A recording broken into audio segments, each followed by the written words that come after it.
బ్రాహ్మణులకు శుభవార్త. Hindu prize services in USA. విదేశాలలో ఉద్యోగ అన్వేషణ చేయాలనుకున్న ఔత్సాహికులకై అభ్యర్థుల నుండి దరఖాస్తులు కోరుతుంది. సంప్రదించవలసిన వాట్సాప్ నంబర్ 9866155399. నమస్తే, వెల్కమ్ టు అవర్ ఛానల్. నేను పద్మిని. ప్రస్తుతంతో పాటు ప్రముఖ ఆధ్యాత్మికవేత్త, ప్రముఖ ఆస్ట్రాలజర్, అమ్మవారి సేవకులు, దత్త గణపతి ఉపాసకులు మురళీధర శర్మ గారు మనతో పాటు ఉన్నారు. మాట్లాడదాం. మురళి గారు నమస్కారం అండి. మహాదేవ శ్రీమాత్రే నమః. జీవితంలో డౌన్ ఫాల్ వచ్చిందండి మాకు అని చెప్పేవాళ్ళని మనం వింటూ ఉంటామండి. డౌన్ ఫాల్ వచ్చింది, ఇది వరకు మేము చాలా చాలా చాలా అద్భుతంగా మా లైఫ్స్ ఉండేవి. All of a sudden down fall అనేది వచ్చింది. ఎందువలన వచ్చింది ఈ డౌన్ ఫాల్ తెలియదు. డెఫినెట్గా అసలు బాగా బ్రతికిన వాళ్ళు ఒకవేళ ఇట్లాంటి పరిస్థితి కనుక వస్తే దాన్ని తట్టుకోవటం నిజంగా చాలా మనోనిబ్బరం ఉంటే తప్ప చేస్తారు. డెలికేట్ మైండెడ్ ఉంటే ఇందాక కాల్ మాట్లాడడం చాలా భయానకంగా అనిపించింది. ప్రెగ్నెంట్ వాళ్ళ వైఫ్ మేము సూసైడ్ చేసుకుంటాము అని అంటే చాలా బాధ అనిపించింది. ధైర్యాన్ని ఎటువంటి పరిస్థితుల్లోనూ కోల్పోకూడదు. మీరొక్కరే కష్టపడట్లేదు, ప్రపంచంలో అందరూ కష్టపడుతున్నారు, ఈవెన్ అంబానీతో సహా. సో ధైర్యాన్ని కోల్పోవద్దు. ఎనీవేస్, ఈ డౌన్ఫాల్ నుంచి మళ్ళీ పూర్వ వైభవం మాకు రావాలండి అని అంటే ఏం చేయాల్సి ఉంటుంది? అసలు ఎక్కడ తప్పిదాలు జరుగుతూ ఉంటాయండి జనరల్గా? అయితే తల్లి, మీరు అన్నటువంటి విషయాన్ని జాతకంతో నేను ముడిపెట్టాను ఈ విషయాన్ని మట్టుకు. ఎందుకంటే కర్మ అనేటువంటిది అనుభవించాల్సిందే ఖచ్చితంగా కూడా. కొందరు తెలియక కొన్ని తప్పులు చేస్తారు. ఈ తప్పులు చేసేటువంటి సందర్భంలో వాస్తు భాగాలను ఇల్లు తీసుకోవడం కానీ, లేదా కొన్ని వస్తువులు మాకు సెంటిమెంట్ అని చెప్పి వాటిని అలాగే కంటిన్యూ చేయడం కానీ, లేదా ఇలా కొన్ని వస్తువుల మూలకంగా కూడా కొన్ని దరిద్రమైనటువంటి పరిస్థితులు కానీ, డౌన్ఫాల్ అయ్యేటువంటి పరిస్థితులు కానీ, తెలిసి కూడా గోతులో పడేటువంటి పరిస్థితులు ఉంటాయి.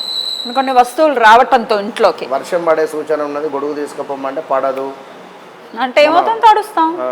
మొన్న అదేదో వీడియోలో జనరల్గా ఒక రీల్, ఎండ బాగా కొడుతుంది నాయన, టోపీ క్యాప్ పెట్టుకొని పో, లేదా మజ్జిగ తాగు, జేబులో ఒక నిమ్మకాయ తీసుకుపోవాలమ్మా, నాకేం కాదు నేను తోపు అన్నాడు.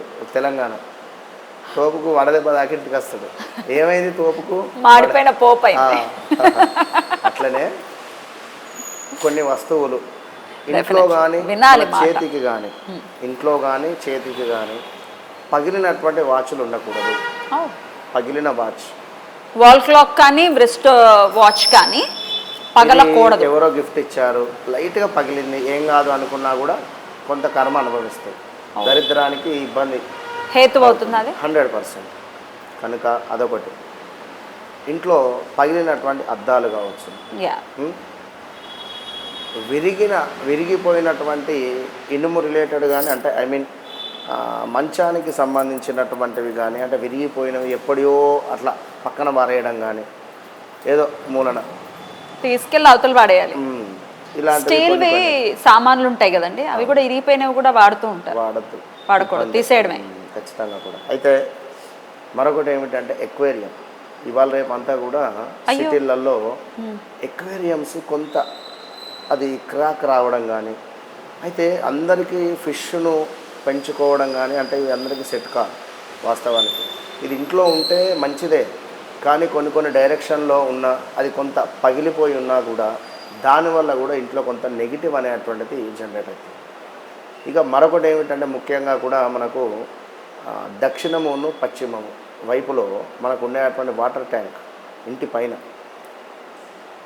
ఆ ప్లేస్లో ఉన్న దక్షిణ పశ్చిమ అంటే అవును అంటే ఏదవుతుంది, నైరుత అంతే, మధ్యలో ఆ నైరుతి వస్తుంది. నైరుతి పైన బరువు కానీ, లేదా ఆ సందర్భంలో ఈ వాటర్ రిలేటెడ్ ఉండకూడదు. వాటర్ ట్యాంక్స్ కానీ వాటర్ పెట్టుకోవడం కానీ ఉండకూడదు అక్కడ.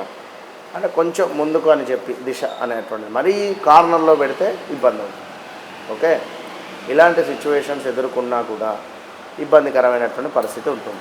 దేవుని యొక్క మందిరంలో రెడ్ కలర్ క్లాత్, అది వెల్వెట్ క్లాత్ కానీ, కొంత రెడ్ రిలేటెడ్, అంటే మనం కొన్ని పూజ నియమంలో రెడ్ కలర్ క్లాత్ వేయండి అని మనమే చెప్తాం. అది వేరు. కానీ ఇలా దేవుని యొక్క పూజా మందిరం ముందు రెడ్ కలర్ క్లాత్ వేసి అది ఖాళీగా ఉంచి ఆ స్థలము ముందు స్వామివారు ఉండడము, ఇది కూడా కొంత పెట్టకూడదు అట్లా. మరొక విషయం ఏమిటి అంటే ఈశాన్యంలో ఎంట్రన్స్ కానీ ఇలాంటి సిచ్యువేషన్స్ ఉన్నా కూడా ఇబ్బందికరమైనటువంటి పరిస్థితులు ఎదుర్కొనేటువంటి పరిస్థితి ఉంటుంది. ఈశాన్యంలో మెయిన్ సింహద్వారం ఉండకూడదు. అది భగవంతుని యొక్క స్థానం కనుక, ఈశాన్యానికి ఈశ్వరుడు అధిపతి కనుక అది అలా ఉండకూడదు. అయితే ఇలాంటివి ఎవరైతే ఇంట్లో అంటే కొందరు వాస్తు చూడకుండానే తీసుకుంటారు, మరికొందరు ఇలా ఉన్నప్పటికీ కూడా అందులోనే ఉంటారు. ఈ ఐటమ్ అయితే మళ్ళీ బయటికి వెళ్ళి ఏం కిరాయి ఉంటామని ఇలాంటి సిచ్యువేషన్ ఉంటే ఎదుగు బొదుగు ఉండదు, సంతానం కాదు, పెద్దవానికి పెద్దగా ఎదుగుదల ఉండదు ఇంట్లో. అసలు చాలా ఇళ్లలో మనం చూస్తున్నామండి, ఈశాన్యపు ఎంట్రన్సే పెట్టేసుకుని చాలా మంచిది అని చెప్పి ఈశాన్యపు ఎంట్రన్స్ని చాలా ప్రిఫర్ చేస్తున్నారు. ఇక దేవుడి గది అంటే ఎక్కడ ఆగ్నేయపు ఈశాన్యంలో పెట్టుకోవడము చేస్తున్నారు, చెక్కతో చేసేసి పారేస్తారు అక్కడ. యా, కానీ ఈశాన్యం అంటే అది ఈశ్వరుడికే సొంతం.